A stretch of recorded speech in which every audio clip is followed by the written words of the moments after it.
We have an underdog for you. His story may comfort those who fear that Japan is always outsmarting America. And there's some practical appeal, too. If you've ever wanted an easy way to copy a videotape cassette, you may love the man Bob Brown has been following. With the classic zeal of an entrepreneur, Taryn Dunlap wants anyone sneaking up behind him to know that work pays. He is an Arizona businessman who is closing in on his dreams. He drives an expensive Italian sports car, and with a luxury home and a pool in Scottsdale, he is what many people would call a picture of success. America's on top again. Yeah! But if Taryn Dunlap is getting to the American dream, he's done it by going through Japan first. It started in a distinctly American way when he began a company on as much credit as he could scrape together from the day's mail. In the early days, the only means I had to raise capital was through credit cards. And I was fortunate they were mailing them to me. You know, I couldn't get them fast enough. And so I essentially financed everything on about a dozen credit cards. And at one point, I think I had them up as high as about $60,000. What Dunlap wanted to do with his money was build and market a product that would simplify what for most people is an otherwise bewildering task, making copies of their videotapes. This is the product, a dual-deck VCR. What makes these machines unusual isn't just the fact that they're the only VCRs you can buy with two cassette decks. They're also the only VCRs you can buy that were designed and engineered here in the United States. This is how it works. You put the video cassette you want to copy in one deck, you push just one button, and a high-quality copy is made automatically by the other deck. This is not a device to copy movies because the special circuitry is designed to prevent that if movie studios add a copy protection signal. By the way, you can also operate it just as you would a regular home machine. Or you can watch a cassette with one deck, record a program with the other. Taryn Dunlap says his problem started when he was ready to mass-produce the dual-deck VCR.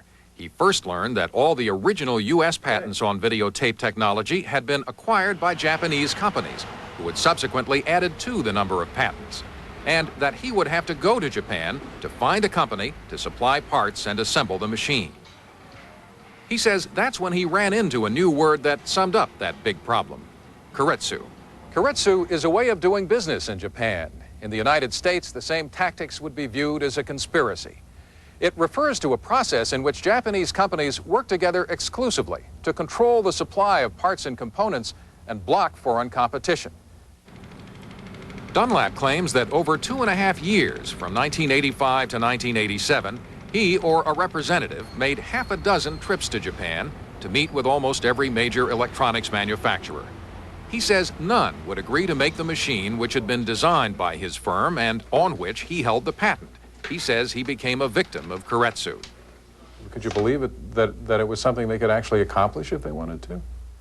No, I couldn't believe it. I couldn't believe that there could be a force that would be so strong that would prevent new products from coming to the marketplace. Suddenly, we realized that a cartel of Japanese companies were saying no to American business. They're saying no dual-deck VCRs, no new products unless we say that you're allowed to produce these products. And yet we held the patent on the dual-deck video cassette recorder system in America. Dunlap filed a $1 billion antitrust suit in a U.S. court against virtually every major player in the Japanese electronics industry, as well as Korean manufacturers who were licensed by the Japanese.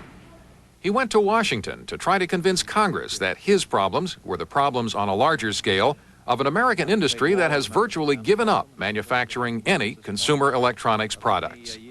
The Japanese cartels have swallowed up our consumer electronic industry through business practices that have been described as economic totalitarianism. First radios, then phonographs, audio recorders, then TVs, now VCRs. What's next? Many congressmen, including Norman Lent of New York, were quick to agree. If American manufacturers did what the Japanese manufacturers did in this country, they would go to jail. To avoid going to trial on Dunlap's lawsuit, the majority of the companies agreed to a settlement, which ironically provided about $2 million to help finance the very product Dunlap says they tried to block: his dual-deck VCR. In exchange for being dropped from the suit, a Korean company, Samsung, contracted to build the machine since there are no manufacturing facilities in this country that could do the job. But 5 of the biggest Japanese companies, including Sony, JVC, Sanyo, NEC, and Matsushita, have refused to settle. Dan Schulman represents Go Video. Why do you think these larger firms have refused to settle up to this point? These people don't give you anything until the head's on the block. As the blade's coming down, they say, wait, we'll make an offer. That's number one. Number two, we are taking them on their most important and prized industry. I mean, this is it, consumer electronics. If they let us in there, that's a big threat to them. And number three, I don't think they took it seriously for a long time. And I think they still can't believe what's happening. An attorney representing Matsushita and JVC says nothing happened, that there is no conspiracy to control what is and isn't manufactured. Fact, my clients never even heard of Go Video before this lawsuit. Fact, Go Video never came to my clients asking them to make a machine. So, of course, my clients could not have refused to deal with Go Video. Fact, there's absolutely no evidence that Go Video can point to that shows my clients in a room with any other company discussing Go Video or not doing business with Go Video. The answer, no conspiracy. Nobody admits anything with these people. We have spent 3 years literally pulling teeth to get the evidence. We have found that they do talk about the subjects that are involved in our case, specifically the dual deck, and that from what the evidence we have of what they talk about, it's very easy to infer that these people have reached agreements. And that's what the judge found. In fact, a federal judge in Phoenix ruled in July that there is enough evidence of a conspiracy to warrant a trial under U.S. antitrust laws. In the meantime, thanks to the $2 million pretrial settlement that some companies agreed to, the dual-deck VCR has finally made it to market at a base price of around $1,100. One of the biggest breaks for Go Video came when 2 upscale national retail chains, the Sharper Image and Hammacher Schlemmer, featured the dual-deck VCR prominently in their catalogs and now say it has become a bestseller. But some industry consultants, including Bob Gerson, editor of the electronics trade magazine Twice, believe the machine ultimately will have only a limited sales appeal. For this to be what you and I would consider a blockbuster consumer product, I think you've got to be talking somewhere around the $500 range. When you start talking $1,000 to consumers, their eyes tend to roll up into their heads. The machine as it stands right now will be in strong demand from that 2% or 3% of video owners who are true videophiles.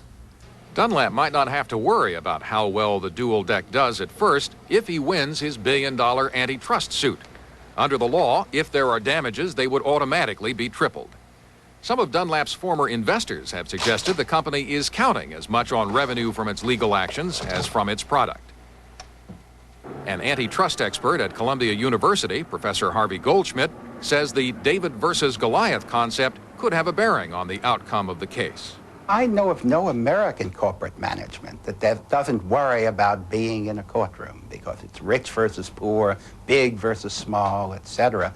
For a Japanese corporation, a group of corporations, it's got to be even more frightening. The VCR2 is the realization of an American dream. In the meantime, Dunlap is taking advantage of the allegations that he is an American entrepreneur wronged by a foreign conspiracy. The publicity generated by those charges may well have contributed to his success. On the other hand, in Washington, some congressmen believe the Go Video case should signal a national move toward more enforcement of antitrust laws against companies from overseas. The laws are on the books. The courts have ruled that they can be applied to the Japanese. Therefore, I think what members of Congress ought to do is to encourage our Justice Department and our Federal Trade Commission to apply these laws more vigorously against the Japanese. And that will send a message to Japan that will be very, very strong. Yeah, but